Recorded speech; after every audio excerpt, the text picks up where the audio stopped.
자, 이번 시간에 이제 1시간 만에 부동산 경기 방정식 그걸 다 정리하고 또 미래 시장 상황까지 분석을 완료하도록 하겠습니다.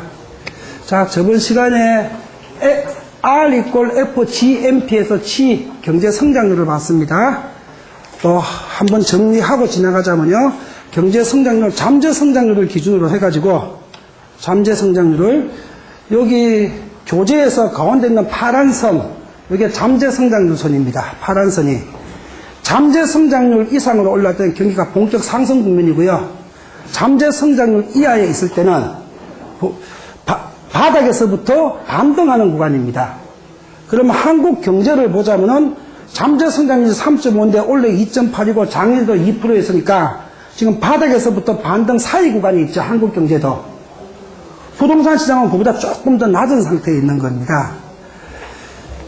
그리고 우리 한국 경제 잠재 성장률이 3.5 수준이니까 원래 내년 같은 경우는 요걸 기준으로 해가지고 2%대 성장 같으면은 부동산 시장이 작년이나 올해 같은 미약한 보합 상태죠. 이게 1%대 가거나 0%대 가게 되게 되면은 부동산 가격이 떨어지고 하락하는 구간입니다. 그리고 이제 3%대를 넘어서게 되게 되면 부동산 가격이 잠재 성장률 선을 넘어선 상태가 되죠.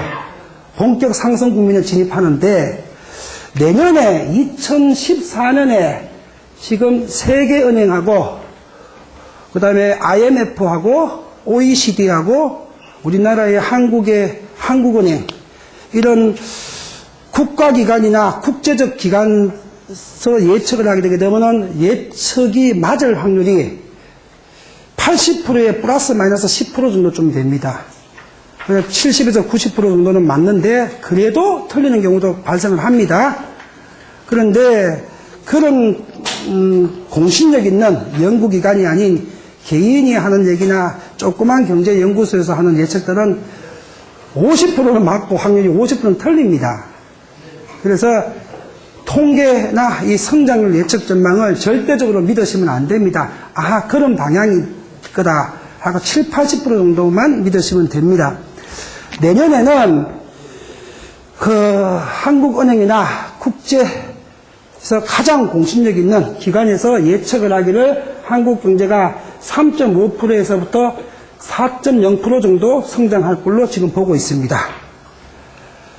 그러면 3.5%에서 4%가 내년 성장률이 도달을 한다고 하면은 내년 부동산 시장은 잠재 성장률 파란선 위에 있는 바닥을 탈출하고 본격 상승 구간에 진입하는 해가 됩니다. 그럼 내년 이맘때 1년 후에 한번 검증을 해보자고요. 성장률이 3.에서 4% 갈 확률이 7, 80%거든요. 지금 유럽 경제가 바닥 쳐가지고 바닥을 지금 탈출하려고 하고 있고 미국 경제는 지금 서서히 살아나고 있는 구간이고 중국 경제는 경착륙 없이 지금 계속 7%대 성장을 유지할 상황이거든요. 그래갖고 3.5, 4% 도달한다면 내년 이맘때 부동산 시장은 올해보다도 훨씬 시장이 좋아집니다. 거래량도 많이 늘어나고 가격 상승도 훨씬 높아집니다. 다음에 이제 M을 정리하겠습니다. M은 통화량과 그 다음에 통화의 유통 속도에 의해서 결정되는데 이 통화량은 절대량이 많을수록 부동산 가격 상승률이나 거래량이 점점 더 늘어나고요. 통화량이 적게 되게 되면 부동산 거래량도 줄어들게 되고 가격 상승률도 둔화되거나 하락을 합니다. 그런데 이 통화량 하나만 갖고 결정되는 것이 아니고요. 이 통화량에는 동시에 통화의 유통 속도하고 또 하나는 통화 성수에 의해 가지고 통화의 유통 속도와 통화 성수에 의해서 이 통화량 실제로 실물 경제에 얼마큼 잘 회전되고 있느냐에 따라서 부동산 경기가 결정이 납니다. 그러면 통화 성수가 뭔가 하면요. 통화 성수는 총 통화량 M2를 보는 통화로 나눈 겁니다. 보는 통화. 보는 통화라는 것은 실물 화폐 있죠? 10,000원짜리, 50,000원짜리. 실물 화폐량에다가 플러스 시중은행이 중앙은행에다가 그거 맡기는 돈, 직업준비금이라고 합니다. 직업준비금을 합친 걸 본원통화라고 합니다. 이거를 M2를 본원통화로 나눈 것을 통화성수라고 합니다. 통화성수. 통화성수라고 하고요. 통화의 유통속도는 GDP를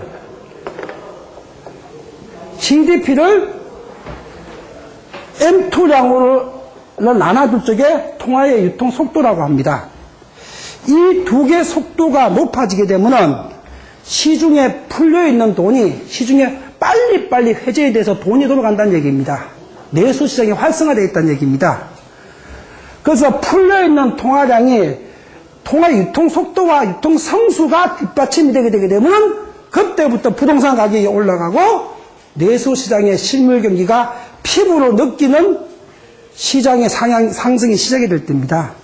그런데 지금 한국 경제가 어떻게 되어 있는가 하면요. 이 통화의 유통속도가 올해 현재 1분기 2013년 3월 말 기준으로 통화의 유통속도가 0.7입니다. 0.7인데 한국 경제가 아주 좋았던 시절에 2000년대에 2008년 리먼 브라더 사태 터지기 전에 2000년대 가장 좋았던 시절은 통화 성수가 0.87이었는데 지금은 통화 유통 속도가 0.7로 상당히 둔화가 되어 있습니다. 그러면 이 통화의 유통 속도가 정상적으로 상승 구간에서 상승의 경기 정점 전 단계 본격적으로 상승하는 7번 단계쯤 오게 되게 되면요. 이 통화 유통 성수가 0.7에서 0.8 정도로 올라가게 됩니다. 저 때부터 부동산은 2, 3년 동안 과속 성장을 하게 됩니다. 다음 경기 정점이 오는 거죠. 지금은 통화 성수가 2009년 1월, 2008년 말에 세계 금융위기 터져가고 2009년 1월, 2월 달에 주식시장 박살나고 부동산 거래 끊기고 제2의 IMF 같은 경우 겪었죠. 그때 통화 성수가 0.69 정도였거든요. 0.69인데 2009년 1월의 최악의 상태보다 지금 통화 성수가 별로 개선된 게 없습니다. 그래서 경기 부양 자금으로 정부도 돈을 많이 풀었고 또 중앙은행에서 기준금리를 낮춰가지고 시중에 신용화폐가 얼마든지 풀릴 수 있는 여건을 마련해가지고 통화량이 엄청나게 많음에도 불구하고 통화의 유통 속도가 역사상 지금 최저점에 지금 부근에 있습니다. 한마디로 말하자면 돈이 안 돈다는 얘기고 시장에서 소비와 투자가 이루어지지 않고 있다는 거예요. 지금 시점이. 그래서 본격적으로 부동산 가격이 못 오르고 있는 겁니다. 저게 풀리면 돌아갑니다. 자, 이게 통화량인데요. 하지만 이 통화량을 판단을 할 때에는 통화량을 한국 돈으로 판단하시면 안 됩니다. 한국 돈으로는 지금 총 통화량이 약 1,800조 원 정도가 풀려져 있습니다. 1,800조. 우리가 1년 GDP는 약 1,280조니까 약 1,300조 원 정도인데 통화량은 그거보다 500조 많습니다. M2량은. 1,800조가 풀려 있지만은 한국 돈 계산을 해가지고 통화량이 부동산이나 실물 경제에 영향을 미치는 것이 아니고요. 원달러 환율로 달러로 환산한 통화량이 실제로 한국의 주식시장과 부동산 시장의 가격과 유동성을 결정하는 통화량이 됩니다. 왜? 우리 한국 돈은요, 한국 안에서만 돈이지, 한국 바깥에 나가게 되면은 돈이 아니고 종이 조각입니다. 물론 중국의 일부 관광지 가게 되게 되면은 우리나라로는 1,000원짜리, 만원짜리가 통용됩니다. 그 일부에서 얘기하는 거지요. 다른 데 가기도 한국 돈 주게 되면 안 받습니다. 우리나라 돈은 돈이 아니고 달러가 돈입니다. 그게 기축통화니까. 그러니까 그 기축통화량에 의해 가지고 한국의 M2 실물 경제의 M2량이 결정되고 그 양에 의해서 주식과 부동산 가격이 움직이게 됩니다. 환율에 의해서. 이게 M2입니다. 그 다음에 P가 뭐냐? P가 부동산 정책이라고 말씀드렸습니다. 부동산 정책이 부양 방향이더라. 부양 방향이라는 얘기는 지금 경기가 침체되어 있으니까 부동산 시장을 활성화시키기 위해서 부양을 시키겠죠. 그런 부양성 정책이 부양으로 딱 들어가게 되게 되면은 반응이 바로 나오는 것이 아니고요. 서서히 3년, 5년에 걸쳐서 이게 반응이 나오게 됩니다. 4.1 조치 발표했고, 엊그저께 8.28 조치 발표했는데, 신문에 보게 되게 되면 한심한 사람들이 하는 소리가 4.1 조치 영향 제한적이고 없다. 6월 말에 취득세 감면 시한 만료되게 되니까 5월 중순서부터 해가지고 7월, 8월 초까지 8.28 조치 발표되기 전까지 그냥 확 급감해버리고 4.1 조치 발표돼갖고 한 달 동안 올랐던 재고수가 다시 또 떨어졌죠. 떨어지게 되니까 시장에 영향이 없다. 제한적이다. 중장기적으로는 가치 없다. 이렇게 얘기하는데 그거 참으로 무책임한 소리고 무식한 소리입니다. 그 4.1 조치 발표되는 게 그게 한순간에 하루 이틀 몇 달을 영향을 미치는 것이 아니라 그 정책이 3년, 4년 동안 계속 시장의 투자 심리와 정책 방향을 결정해갖고 중장기적으로 효과를 계속 서서히 미치게 됩니다. 그래서 부양 정책이 시작됐다는 얘기는 그때서부터 부동산이나 모든 정책이 1년, 2년 만에 뒤집지는 못하거든요. 짧아도 3, 4년이 한 방향으로 유지되고 길면 5, 6년 동안 한 방향입니다. 앞으로 정책은 3, 4년 동안 계속 부동산을 부양시키겠다는 방향이 나왔다 이 뜻이고요. 그게 누적되는 효과가 정책 발표한 초기에는 안 나타나지만은 그게 1년, 2년, 3년 지나게 되면은 그 정책이 부양직접되는 효과가 시장에 다방이 돼 나옵니다. 부동산 시장은 하루살이가 움직이는 시장이 아닙니다. 그게 정책이고 부동산이 규제 정책을 쓴다는 얘기는 부동산이 7번과 8번 구간에서 본격적으로 상승을 하고 있고 앞으로 과열이 예상될 거고 해가지고 정상성장률을 넘었을 적에 정상성장률이 뭐냐? 전국 평균으로 물가 상승률이 1년에 4% 올랐는데 부동산 가격이 4% 오르게 되게 되면은 부동산 규제 정책 안 씁니다. 근데 물가 상승률이 4%인데 부동산이 7%, 8% 상승을 해. 이거 2, 3년만 정책적으로 방치를 하게 되게 되면요. 보십시오. 세상에 살고 있는 모든 사람은 경제인입니다. 경제를 목적으로 돈 벌려고 사는 사람들이고 투자해서 이익을 거두려고 투자를 합니다. 나 돈 없이 살 수 있는 고고한 사람이다. 말이 그렇죠. 돈 없으면 굶어 죽는데 산속의 도인도 아니고 경제활동을 하는 목적은 돈을 벌기 위해서 경제활동을 합니다. 하는데 물가 상승률이 4%인데 부동산 가격이 7%, 8% 오르는 걸 정부가 가만 놔두고 있어. 그렇게 되게 되면 부동산 투자하는 게 수익률이 제일 높아지죠. 그럼 전부 다 돈 벌려고 부동산 투자를 하게 됩니다. 제조업에서 사장이 공장 설비 늘리고 직원도 고용해가지고 생산 더 많이 해가지고 공장을 확대시켜가지고 돈 벌 생각은 안 하고 계속 부동산 상승률이 성장률이나 물가 상승보다 높게 되게 되면은 아이고 직원 안 늘리고 설비도 안 사고 그러니까 부동산 사모하는 게 수익률이 더 좋으면은 결국 부동산 투자하고 직원을 안 늘리고 설비 투자도 안 늘립니다. 다른 분들도 다 마찬가지입니다. 그러면 경제의 실물 경제의 M2가 전부 다가 쭉 부동산 시장으로 다 빨려 들어갑니다. 그럼 경제가 부동산에는 돌아가는 게 없어요. 그래가지고 경제 위기가 터진 것이 97년 우리 IMF 외환위기입니다. 91년서부터 97년도까지 7년 동안에 5대 신도시를 개발하고 부동산 88 올림픽 이후에 부동산 붐이 올라가지고 부동산이 폭등을 하기 시작하게 되니까 한국 시장에 돈이란 돈은 전부 다 부동산에 다 빨려 들어가게 되니까 기업이 돈가뭄이 들어가지고 한보가 부도나고 기아가 부도나고 한보가 2월달에 부도나고 97년에 기아가 7월달에 부도나게 되니까 외국인들이 완전 철수를 해버리고 해가지고 터진 것이 IMF 외환위기입니다. 그러니까 부동산 정책이 규제로 들어 선회할 때는 언제냐? 7번 단계 상승 시점에서부터 8번의 정점을 찍을 때까지는 부동산 정책이 규제로 방향을 선회합니다.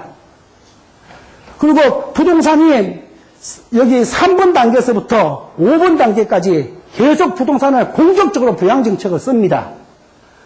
그래서 부동산이 부양을 쓸 때는 그때부터 남은 시간은 상승을 위한 기간이 남은 거고요.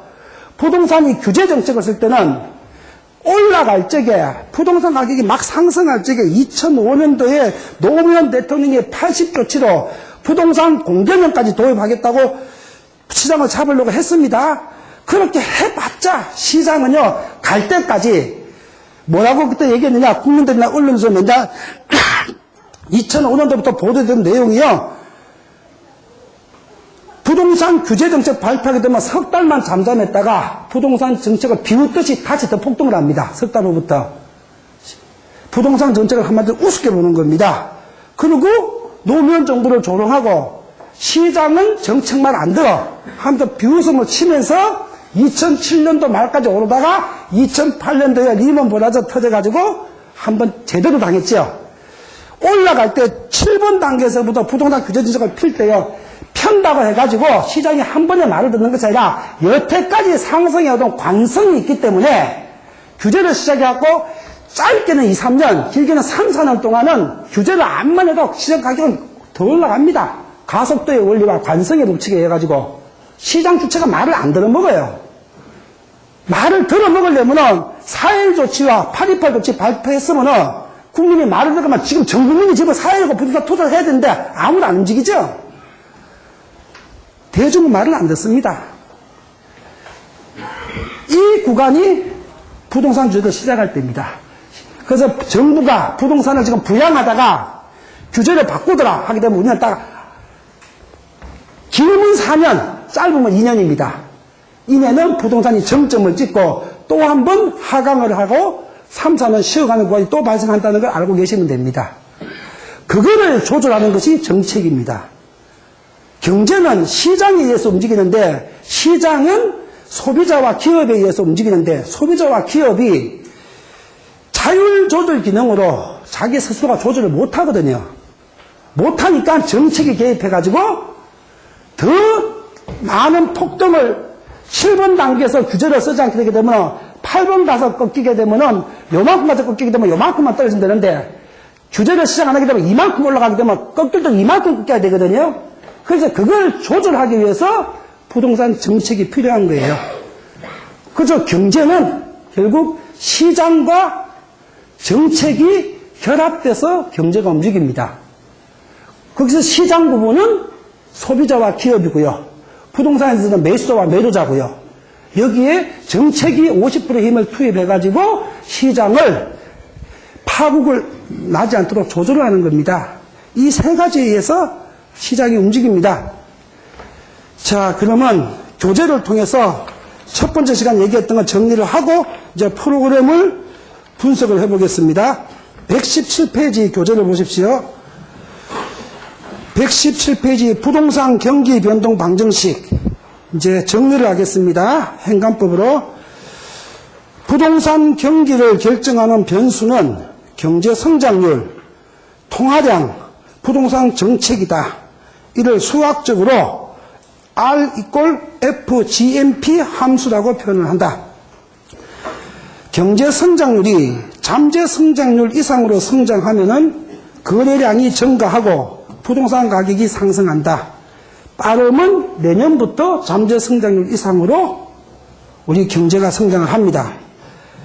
잠재 성장률 수준으로 성장하게 되면은 거래량과 가격은 보합 상태인데 보합이 약보합, 강보합으로 플러스 마이너스 5%, 10% 범위 내에서 움직이는 겁니다.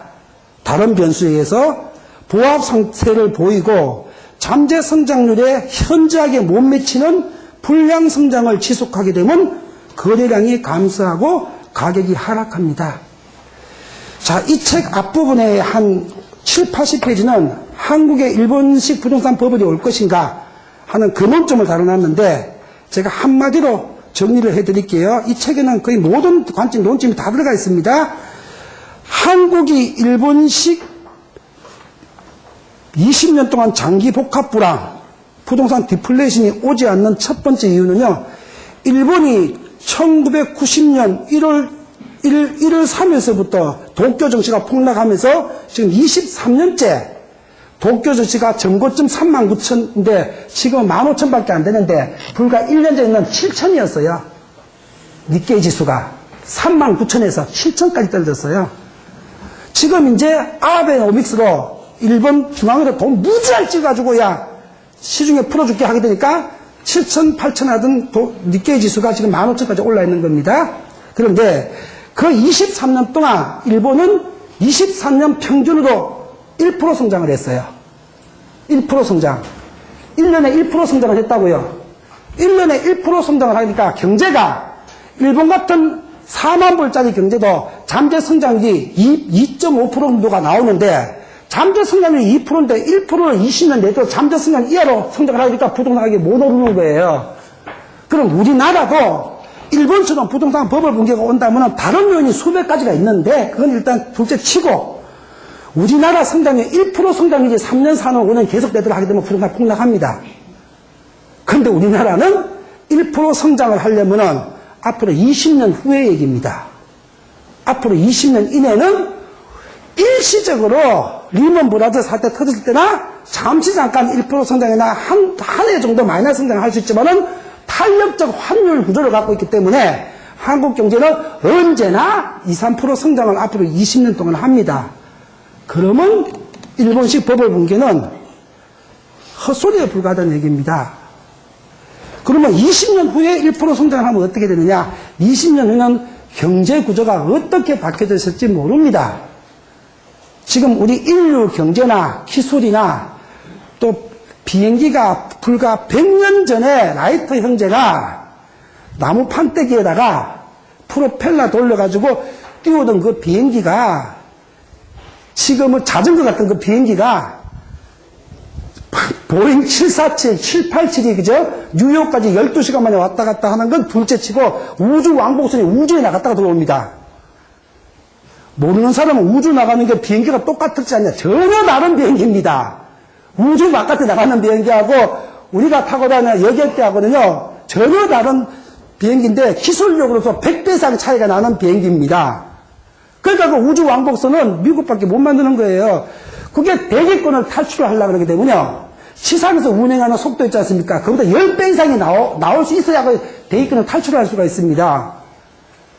그 기술, 불과 100년 만에 이만큼 인류의 기술이 발전했는데 지금은 슈퍼컴퓨터하고 양자 컴퓨터하고 양자 컴퓨터까지 나와가지고요. 컴퓨터가 사람처럼 초보적인 단계에서 판단도 해냅니다, 지금은.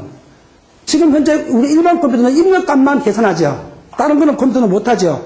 양자 컴퓨터는 다른 변수값까지도 지가 사람처럼 판단을 할 수 있는 컴퓨터입니다. 이 기술을 해갖고 인류 경제가 어떻게 진화하고 발전할지 모르는 얘기입니다. 그때는 전혀 다른 패러다임이 세상을 지배할 겁니다.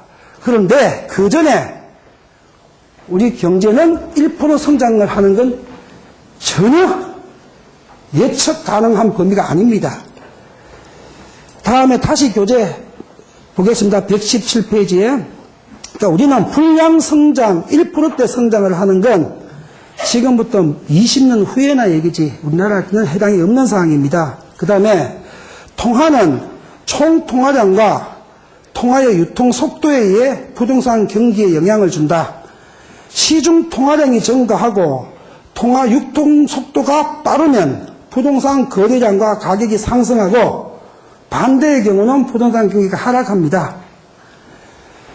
그 다음에 경기 바닥에서는 시중의 원화 표시 총 통화량은 증가하는데 한국은 정책적으로 부양을 하고 돈을 푸니까 한국 돈 통화량은 증가하는데 반해서 통화의 유통 속도가 매우 낮아지고요. 여기 앞에 10페이지 부분이 있어갖고 여기 또 반복을 안 했는데 원화 표시 총 통화량은 늘어나는데 달러 표시 총 통화량은 급격하게 감소를 합니다. 왜? 환율이 폭등을 하니까. 그 통화량이 줄은 거예요. 그래서 부동산 거래량이 감소하고 가격은 보합세를 벗어나지 못하게 되는 겁니다. 그리고 경기 고점에서는 시중 통화량은 풍부하고 많이 풀려 있습니다. 그런데 연속적으로 경기 속도를 조절하기 위해서 금리 인상을 하게 되기 때문에 인상된 금리가 총통화량과 통화의 유통 속도를 어느 순간에 급격하게 수축시킵니다. 인상되어 있는 금리가 누적돼 가지고. 그래서 금리가 상승을 할 때 상승 구간은 경기가 상승하는 구간인데, 이 상승하는 구간에 금리를 아무리 인상을 시켜도 경제는 계속 상승하고 부동산 가격은 오릅니다. 왜? 금리는 왜 상승시키는가 하게 되면은 경제가 지금 과속을 하고 있으니까 속도 조절을 하기 위해서 금리를 상승시키는 거예요. 경제가 나쁠 때는 금리를 인하시키지 상승 안 시키죠? 그러니까 금리가 상승되고 있다는 얘기는 지금 경제가 지금 좋아지고 있다는 얘기예요. 속도 조절을 위해서 과속을 하니까 브레이크를 조금씩 밟아주는 겁니다. 근데 그 밟아준 브레이크가 4, 5년 동안 상승 동력이 사라질 때는 금리를 단계적으로 계속 상승해 가더라도 경제나 부동산이 상승을 하는데 어느 시점적 올라오게 되면 기준금리가 2.5%에서 기준금리가 5%가 됩니다. 기준금리가 5% 되게 되면은 은행 대출자는 최소한 2.5% 플러스 약간 7.5%쯤 됩니다. 그러면 지금 3%대, 4%대 금리를 써다가 기업이나 가게가 금리가 2배로 올라가고 7%쯤 되게 되면 경제가 잘 돌아가고 있을 때는 그까지가 이자 벌써 내면 되는데 어느 순간에 금리 부담이 누적되는 순간에 기업들이나 가게가 필린 돈에 대해서 이자 부담이 부담스럽기 시작하거든요. 누적적으로 금리가 6번, 7번 누적 상승이 되니까 그때부터 갑자기 소비를 탁 줄여버립니다. 소비를 줄여버리게 되면은 기업은 4, 5년 동안 호황기 기간 동안에 설비 늘리고 인원 늘리고 투자 늘려갖고 생산을 많이 해놨는데 어느 한순간에 소비가 탁 줄어들게 되게 되면은 기업에서 마진율이 떨어지기 시작하고 그 다음에 적자를 내는 한계기업이 속출하기 시작합니다. 그러면 순식간에 경기가 얼어붙어 버려요. 고점에서. 상승은 4년, 5년을 하지만은 경기가 얼어붙는 순간은 6개월, 1년 만에 단장 얼어붙어 버립니다. 한순간에. 그게 경기 고점입니다. 그 다음 밑에 보게 되면요. 통화의 유통 속도는 지난 2001년 4분기에 0.7. 이게 정상으로는 0.8이 나와야 된다 그랬죠. 0.72를 기록한 이후에 2012년 1분기도 0.72, 2분기도 0.71, 3분기는 0.69까지 하락을 했는데 0.7 이하 같으면은 IMF 상황입니다. IMF 상황. 통화 유통 속도가 0.7 아래로 떨어진 것은 최근 5년 동안에는 2009년 1분기 리먼 브라더 사태 터진 직후 그때 이후로 처음이었습니다. 그러니까 지금 한마디로 내수시장엔 돈이 안 돌고 있는 상황입니다. 그 다음에 그 밑에 부동산 정책은 7번 구간, 8번이 경기 고점이죠. 7번 상승 구간서부터 경기가 상승하는 단계에서 부양해서 규제로 전환되고 7번 단계에서부터 경기 절정 단계인 8번 단계죠. 8번 단계에서는 강력한 부동산 규제 정책이 시행되고 있을 때입니다. 경기 수축 국면인 후퇴, 하강, 침체 해가지고 경기가 꺾어지고 난 다음에 이 규제는 꺾어진 1단계 후퇴, 그 다음에 2단계 침체, 하강 이 구간에서는 경기 고점에서 해놨던 부동산 규제책들이 그대로 여전히 살아있는 거예요. 왜 살아있느냐? 또 국회에서 법 개정을 통해서 만들어야 되는데 정책이 경기가 조금 수축됐다고 부동산 규제를 풀어줬기 때문에 다시 부동산이 재과열되는 수가 있죠. 부동산이 재과열되게 되게 되면 다음 조정 구간을 짧게 만들었는데 더 길게 만드는 거예요. 그러니까 떨어질 때는 확실하게 조정받으라 해가지고 이때는 정책이 변경을 못해요.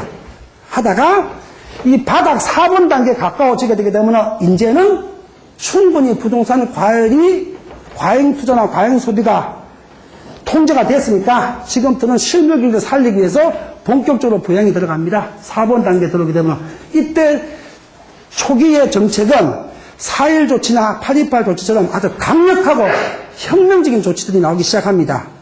그러면 경기가 바닥을 통과했다는 신호입니다. 이 신호가. 자, 이렇게 움직입니다. 그럼 이걸 이제 프로그램으로 제가 정리해서 설명을 해보겠습니다. 프로그램 보시게 되면 가운데 부분에 부동산 경기 방정식 부분이 있습니다. 거기에 구분을 보게 되면요. 이제 교재를 보시면 되겠죠. 잘 안 보이시니까. 이렇게 성장률, 통화, 정책, 변수가 화살표가 위로 올라가는 것은 부양의 성장률이 잠재 성장률보다 높다는 뜻이고, 이렇게 물결 표시가 되어 있는 것은 잠재 성장률과 비슷하다는 뜻이고, 화살표가 아래로 가는 것은 잠재 성장률 이하라는 뜻입니다. 그 다음에 통화량에 있어갖고, 통화량이 화살표가 위로 가고 있는 것은 지금 통화량이 많이 풀려 있다는 뜻이고, 그 다음에 화살표 밑으로 내려가 있는 것은 지금 통화량이 수축하고 있다는 뜻입니다. 환율에 의해 가지고. 그 다음에 중간은 중립적 상태라는 뜻이고요.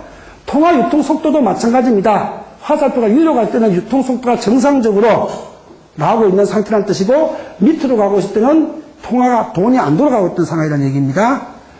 그 다음에 부동산 정책에서 화살표 위로 가고 있는 것은 부양 정책을 하고 있을 때는 뜻이고, 그 다음에 화살표가 밑으로 가고 있을 때는 부동산의 규제 정책을 하고 있을 때는 뜻이고요. 이 가운데 부분은 부동산 정책이 중립적 입장을 취하고 있는 겁니다. 시장이 스스로 알아서 돌아가니까 정책이 굳이 개입을 안 할 때입니다. 자, 그럼 조표를 가지고 보시게 되면요. 가운데 4번의 경기 바닥은 어떤 특징을 보이느냐. 경기 바닥 지표는 성장률이 경기가 바닥일 때는 후퇴나 하강이 아니고 바닥을 칠 때는 성장률이 잠재 성장률 이하인데, 그러나 제로 성장률이나 1% 성장률이 아닌 저조한 성장을 할 때입니다. 경기가 바닥일 때는. 이렇게 하다가 경기가 후퇴를 해가지고 3번에 침체되는 이 단계, 3번 단계가 3번 단계에서 성장률이 1%대나 마이너스 프로가 일시적으로 나타납니다. 나타나고 그 다음에 바닥을 쳤을 때는 성장률이 잠재 성장보다 좀 낮은 정도, 지금 3.5% 상태에서 2% 정도 작년 올해 같은 상황이 나타날 때가 1%나 0% 성장을 거쳐갖고 이 성장률이 지금 2%대 성장을 하고 있을 때 이때가 바닥입니다.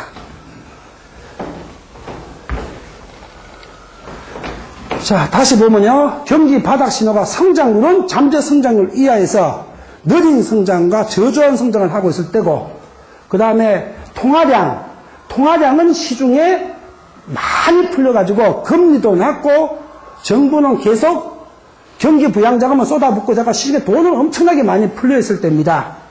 그런데 통화의 유통 속도가 최저로 떨어져가지고 통화는 엄청 풀려있지만은 시중에 돈이 안 돌아갈 때입니다.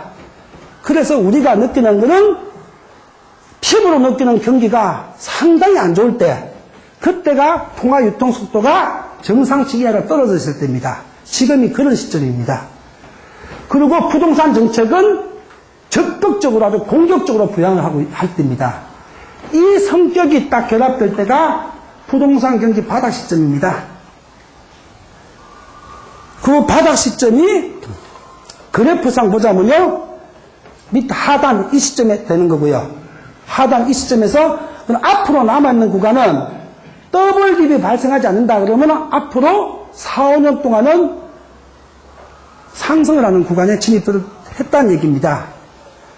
자, 그런데 더블 딥에 대해서 제가 한 말씀 드려볼게요. 신문에 가장 자주 나오는 날라리 경제학자 중에 루비니가 있습니다. 여러분들 신문에 많이 루비니 들어보셨죠? 그죠? 뉴욕대 교수. 그분이 2008년 금융위기를 정확하게 예측했다고 해가지고 언론소 스타 만들어가지고 유명인이 됐는데, 제가 어떻게 해서 예측했는가를 보니까요, 정확하게 예측을 한 것은 아니고요, 2005년서부터 장기적으로 경제가 너무 장기 호황을 이뤘기 때문에 누가 봐도 그때부터 경기 침체가 앞으로 4, 5년 올 거라는 거 다 알고 있었고, 저도 강의실에서 2005년부터 2008년까지 내도록 우리 교육생들한테 2010년도쯤에서 경기 대침체가 오는데 3, 4년 동안 경기는 심각한 위축 단계가 올 거라고 저도 맨날 강의하고 있었고, 모든 신문의 경제학들이 다 그렇게 얘기하고 있었을 때예요. 그때 똑같은 얘기를 했어요. 그때 2005년서부터 맨날 똑같은 얘기를 했는데, 언론이 뭐가 문제냐나 똑같은 얘기를 매일 했는데 3년 내도록 했는데 2008년도 와가지고 2008년 2월 달에 리먼 브라더스가 10월달에 터지지 않습니까? 10월달 터지기 전에 2월달에 어느 큰 유명한 세미나에서 미국 경제 이제 대구조조정을 거쳐야만 된다. 그게 서브프라임 모기지로 터진다도 아니었고요. 서브프라임 모기지 내용도 구체적으로 아니었고 이제 주택시장이 너무 과열돼서 갖고 큰 조정을 받아야 될 시점이 왔다고 얘기를 하고 나서 몇 개월 뒤에 리먼 브라더스가 터졌는데 그게 서브프라임 모기지 때문에 터진 거예요. 주택 저당 채권 때문에. 그걸 갖다가 서브프라임 모기지로 터지는 거는 저도 몰랐고 대부분의 학자도 몰랐지만 굉장히 진짜건강은 다 알고 있었어요. 그걸 언론에서 루비니는 정확하게 얘기했다고 3년 내도록 이미 경기 고점이 왔으니까 이제 조정받을 때 얘기한 것 같고 그렇게 만들었습니다. 만들고 나서 한번 보세요. 2008년 이전에 루비니가 했던 얘기가 그동안 맞았던 게 한 번도 없었는데 딱 한 번 2008년 딱 들어 맞았어요. 여러분들 경제 도사가 되는 법이 있습니다. 고장난 시계가 멈춰있어도 하루 두 번은 딱 맞습니다. 맞습니까? 맞습니까? 경기가 8년, 10년 단위로 순환을 하는데 10년 내도록 부동산 가격 하락 온다. 경기가 한번 대침체가 온다. 10년 내도록 그렇게 되면 한 번은 딱 들어맞습니다. 맞습니까? 안 맞습니까? 그러고 나서 루비가 2008년도 리먼 사태 터지고 나서 언론 프로했고 맨날 언론에 나오면서 뭐라고 얘기했는지 또 기억하세요? 미국 경제와 세계 경제 더블 딥 온다. 중국 경제 곧 부도난다. 5년 내도록 떠들었습니다. 미국 경제 더블 딥 온 적 한 번도 없고요.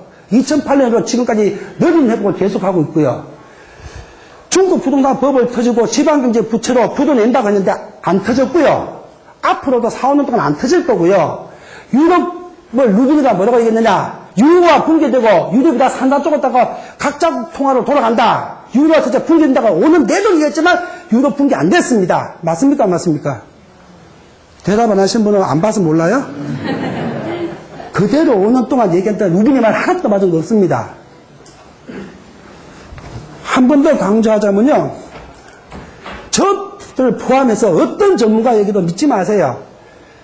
지가 타임머신 타고 안 가본 미래는 지도 모릅니다.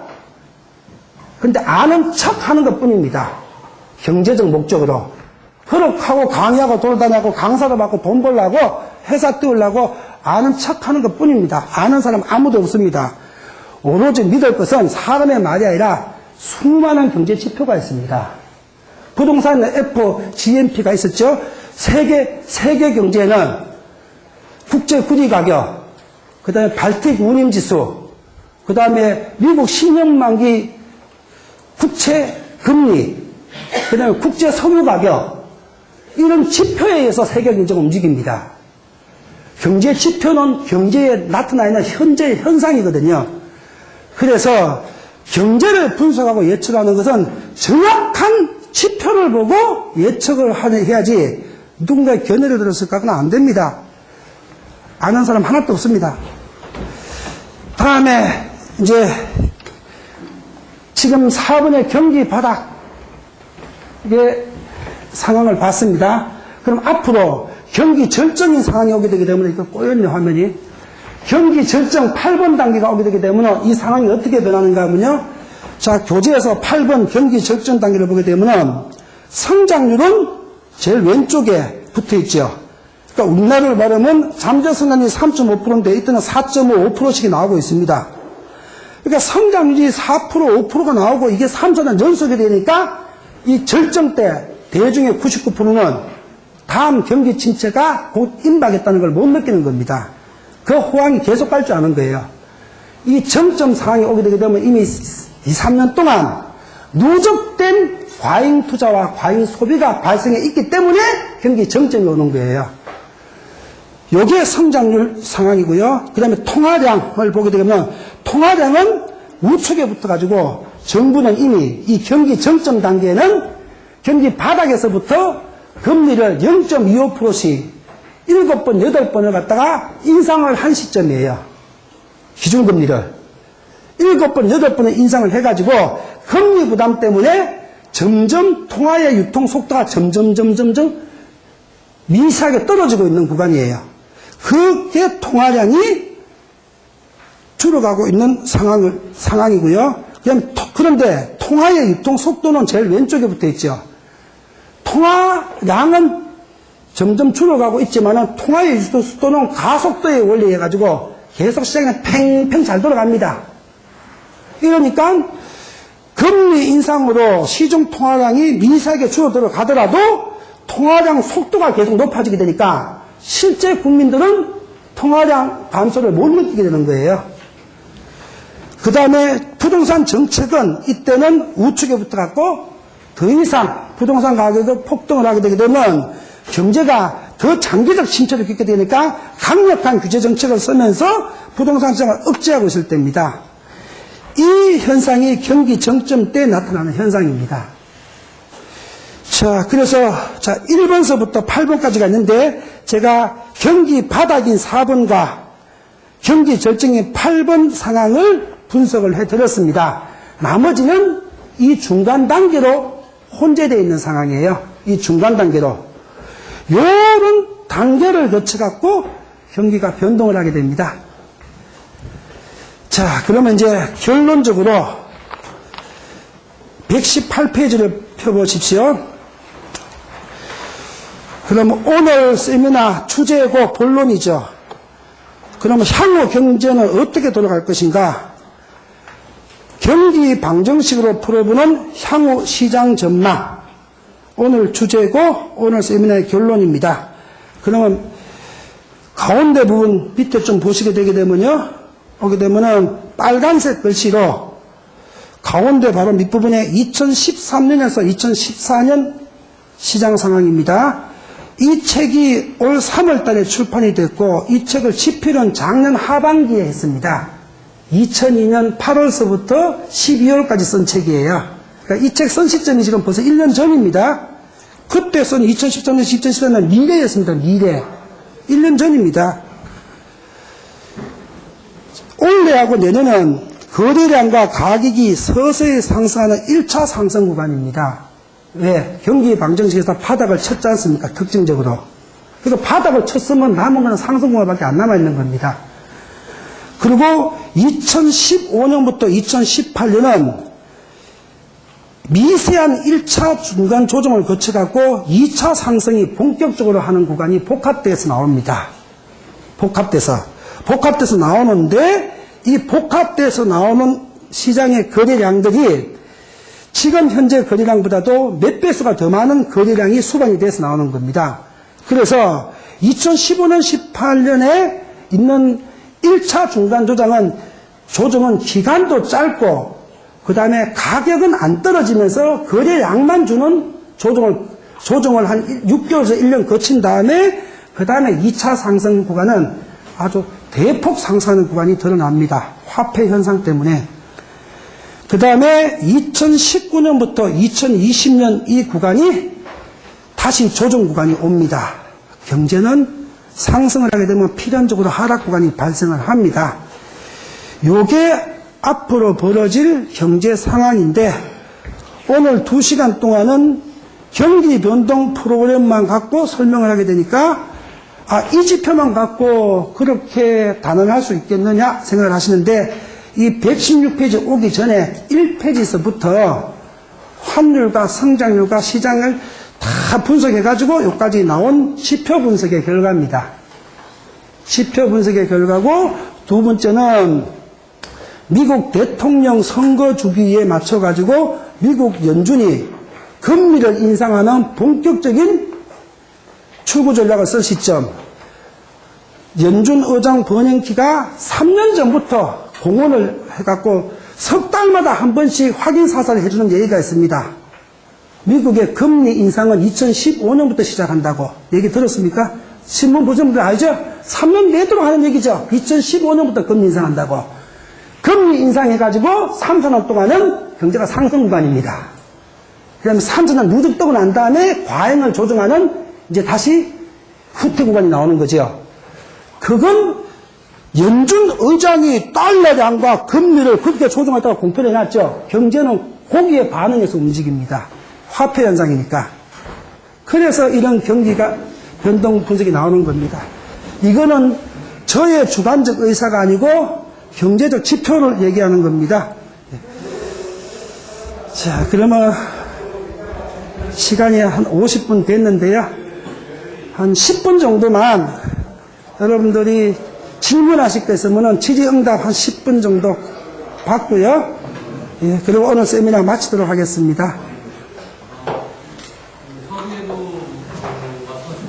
예. 지금 말씀하셨는데 지금 경기 사이클을 인위적으로 사이클을 조정할 수 있는지 또 한다면은 이후에 부작용은 없는지 예. 부작용 예. 자, 질문 논지는 첫 번째는 이렇게 경기를 인위적으로 조정할 수 있는지 질문이고, 두 번째는 이렇게 인위적으로 조정해서 상승 구간을 만들 적에 향후 부작용은 없는지 그 두 가지 논점입니다. 그죠? 그럼 첫 번째로 원래 경기는요 200년 전부터 워터루 전쟁 이후서부터 중앙은행이 화폐량을 가지고 인위적으로 조절하는 것이 경기고 경제입니다. 경제는 화폐 현상이라. 그래서 우리가 잘못 알고 있는 것은 70억 인구가 자율적인 경제 활동에 의해서 경기 변동이 만들어진다고 알고 있는데, 그거에 의해서 만들어지는 것이 아니고요, 중앙은행이 화폐량과 금리에 의해 가지고 인위적으로 발생하고 만들어가는 게 경기입니다. 그 다음에 더 깊게 이해되게끔 한 말씀만 더 드리게 되면요, 경기가 그러면 전 국민이 살기 좋고 돈 벌게끔 이렇게 서서히 점진적으로 상승시키면 되지, 왜 경기 하강을 왜 만드느냐, 이렇게 안 가고 이렇게 가거든요. 그러면 이 떨어지는 이 구간들마다 사람들이 힘들어집니다. 경제가. 이게 왜 발생하는가 하면은 중앙은행의 화폐 때문에 발생을 합니다. 경기가 침체되고 공황이 발생하고 어려운 기간은 무슨 시점인가 하면요, 화폐 가치가 제일 높아질 때입니다. 그런데 경제가 상승하는 구간은요, 실물자산 가치가 높아지는 구간입니다. 지금 경기 침체 때는 현금이 최고왕입니다. 맞습니까? 안 맞습니까? 경기 상승 때 현금 갖고 있게 되게 되면 인플레이션 때문에 돈 가치가 점점 떨어집니다. 우리 인류는 종이에다가 프린트로 밀어가지고 이걸 가치가 있는 재화로 쓰고 있는데, 우리 그 개념을 빼버리기 때문에 화폐는 종입니다. 아무런 가치가 없습니다.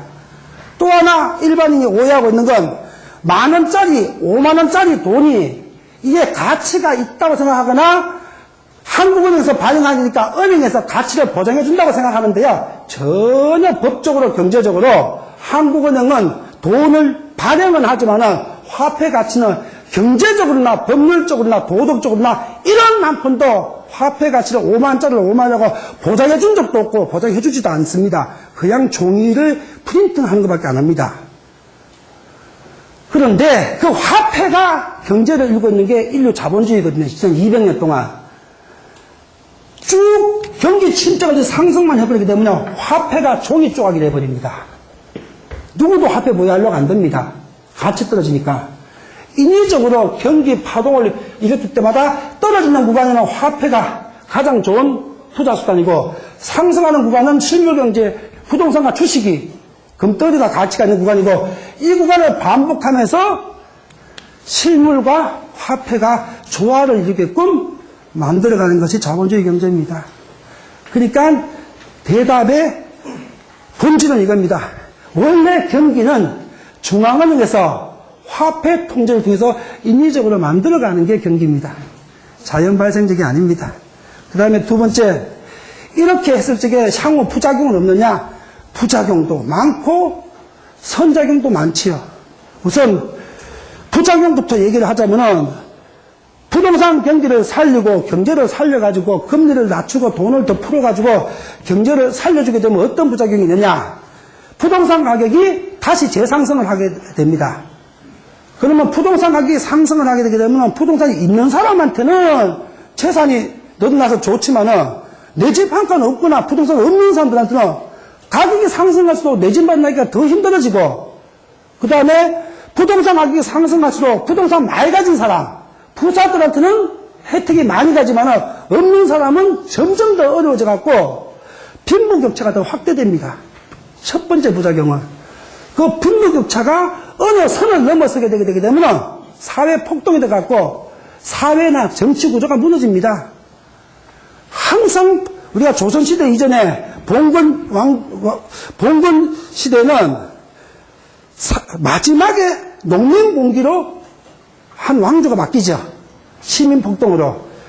경제도 그거를 장기간 동안 방치하게 되면 사회가 무너집니다. 그래서 그게 첫 번째 부작용이 되고요.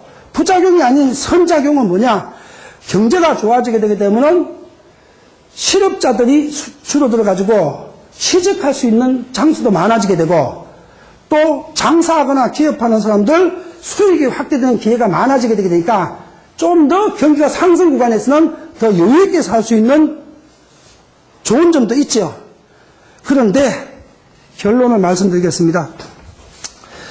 우리 인간이 이제 질문의 본질을 알고 있습니다. 인간이 신의 경제거나 컴퓨터 같은 경제 같으면은 신이나 컴퓨터 경제는 쫙 기계적으로만 반응하거나 완벽하게 이성을 만나니까 이렇게 만들 수 있습니다.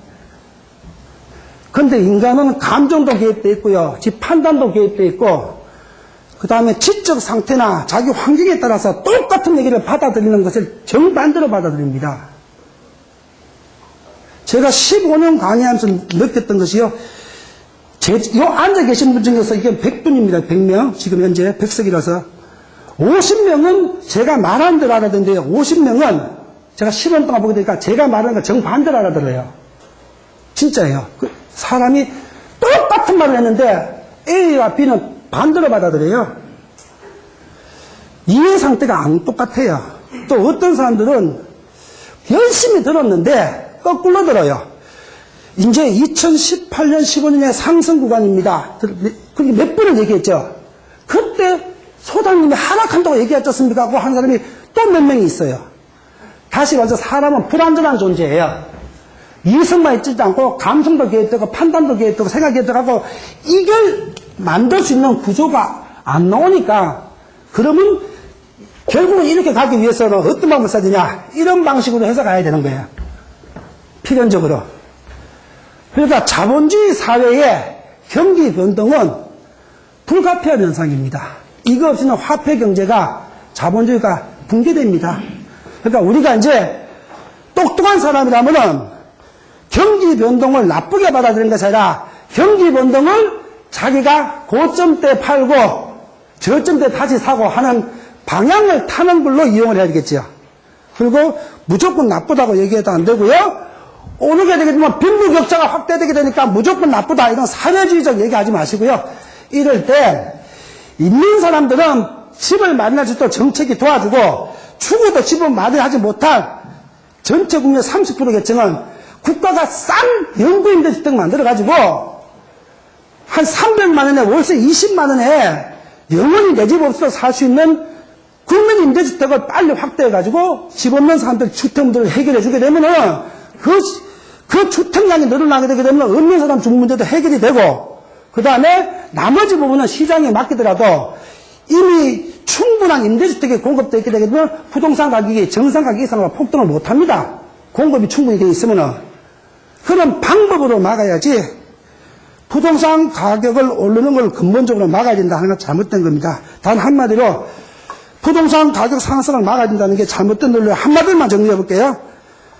지금 월급 받고 일하고 있거나 장사나 사업을 하고 계시게 되면은 지금 수입하고 10년 뒤 수입하고 20년 뒤 수입이 똑같으면 좋아합니까? 안 좋아합니까? 자기 건 안 좋아하죠? 지금보다 10년 뒤나 20년 뒤나 1년 뒤는 더 많이 벌기를 원하죠? 그런 기대치가 있어서 지금 살고 있는 거고요. 지재산 물리면은 그렇게 생각 안 하는데 꼭 지가 집이 없을 때 집값을 절대로 올라면 안 된다. 반토막 해야 된다. 지가 집이 있게 되게 되면 집값 올려야 된다. 이렇게 얘기합니다. 그건 이율 배반적인 사고입니다. 그 방식으로는 해결이 안 됩니다. 경기 변동적 방법으로 해결해야 됩니다. 오늘 세미나 이어서 마치고요. 이런 이 책에 지금 오늘 3페이지 했는데 다음 기회가 되게 되면은 또 다른 부분 파트를 통해서 여러분들에게 또 좋은 강의 선사하겠습니다. 오늘 이걸로서 마치겠습니다. 네. 고맙습니다.